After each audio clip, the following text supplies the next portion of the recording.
Thank you, Chairman. Thank you, ladies and gentlemen. I've been to a number of meetings, none as big as this. I have to congratulate you on the number of people who are here tonight. Clearly shows the importance of this issue and clearly demonstrates the desire for people to engage and talk about the process, and I really think that's good. And I would like to thank the organisers for the invitation to come along this evening. I've been asked to talk for 5 minutes, so I'll try to stick to that. I'm not very good at sticking to time scales. But I'd just like to make a few points. I'm clearly not going to, in those 5 minutes or a little bit longer, go through all the points that the earlier speakers have made, pick out ones that I disagree with. As you might expect, there are a number of points that I disagree with. There's a lot that I agree with, certainly in terms of the importance of some of the issues that have been raised, some of the points that Stephen's raised about the geology, based on the work that Professor David Smythe has done. I agree with. They are very important issues. We will need to consider them very carefully. I disagree with the conclusions and the interpretations that Professor Smythe has come to, but I don't challenge the fact that he's raised some important questions. But clearly there isn't time to go through all of those now. What I would like to say is that it might not feel like this, but we are actually still at the very early stages of this process. And some of the earlier speakers have talked about the Managing Radioactive Waste Safely process, which is trying to seek a safe, secure, technically suitable site for a geological disposal facility, and that is an absolute requirement. We're not trying to fudge that issue, but we're also recognising the fact, and there's a huge amount now of international experience on this, that unless you can get a willing host community, the thing isn't going to work. So there's no point of talking about better geology or more suitable geology or different geology or sites that might have a lower environmental impact in other parts of the country. If those communities aren't interested even in talking about the process, I'm afraid it's just not going to work. Well,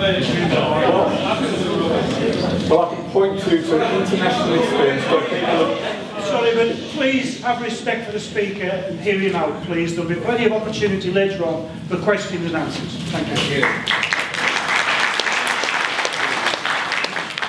So I don't believe, and there is international experience, that trying to impose this and picking some other community is going to work. The community in West Cumbria, and I've heard and listened to some of the challenges, has decided to embark on this process. And a very important part of the process is to talk to people and to talk to communities, and that's why I'm really pleased that there's so many people here. And we've talked about the MRWS Partnerships consultation, and it did spend a lot of effort, and I attended the partnership meeting as an observer and saw the effort that they put in with their supporters and their consultants to try and engage with people. I also accept that it wasn't in the end effective in engaging with people. There were drop-in events. There's been a drop-in event as part of that process in Keswick, and I was there for that. And I recognise it didn't have anywhere near the number of people that came to that came to this.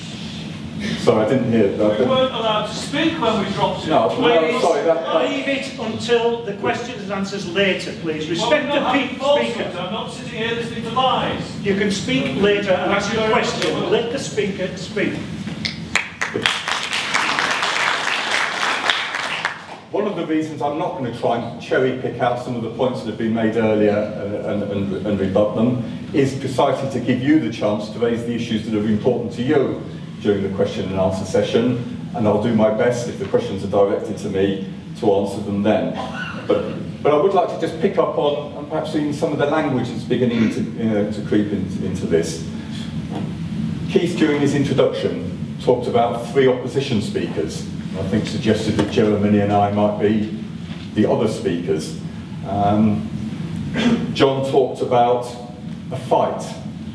I really don't think this is something that we need to have proponents and opponents. It's not something we need to have a fight about. It's something we need to have a dialogue about.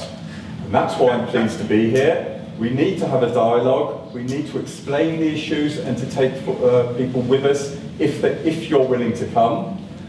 The way the MRWS process has been set up, it is a very slow and steady process.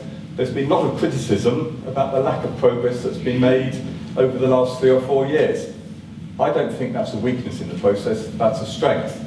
If it takes us 5 years to get through stage 4, and we get through it successfully, that will be time and investment well spent, because we will have spent that time talking to people, engaging with people such as yourself, working with you to look at the suitability of the geology, which is vitally important.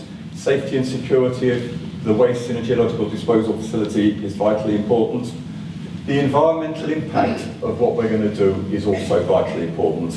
And that is just the last point I would like to make.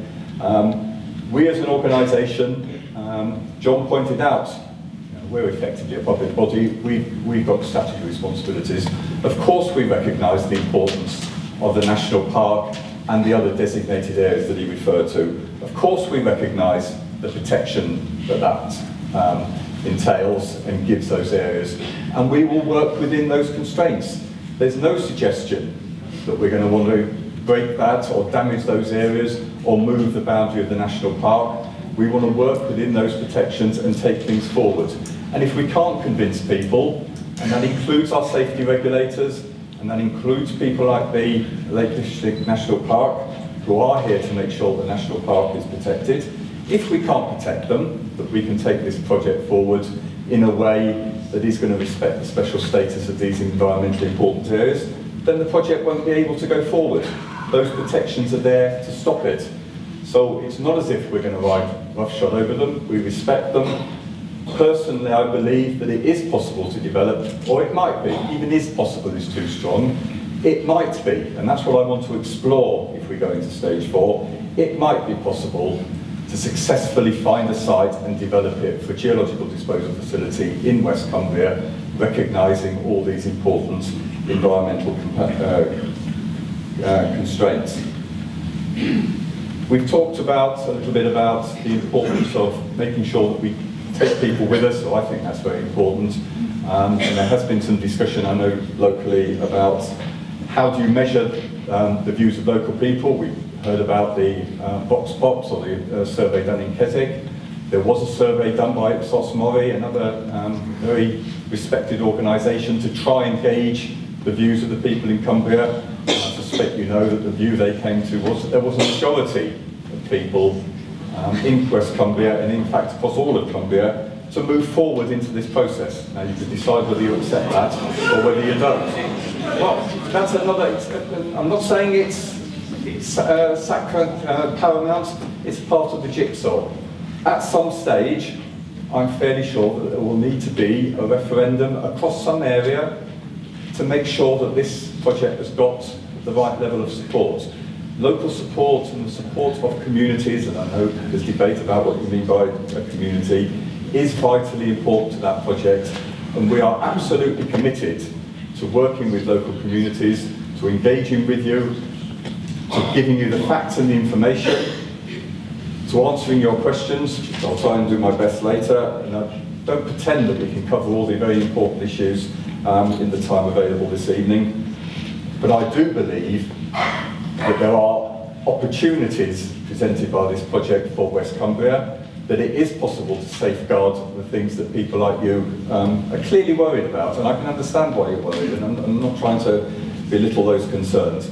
I believe, given time and given a bit of goodwill and given some dialogue, we can, quite likely, with no guarantee of success, take this forward at least through stage 4, and actually then, based on an informed position where we all understand what taking this forward would entail, that we can have a successful stage 4 and make some rational, proper decisions at the end of it, whatever those are. So thank you for your attention. I am glad of the opportunity to come here. I will do my best to answer your questions, but I'm really pleased to see so many of you here, and I'm really glad of the opportunity to come along and talk to you. Thank you.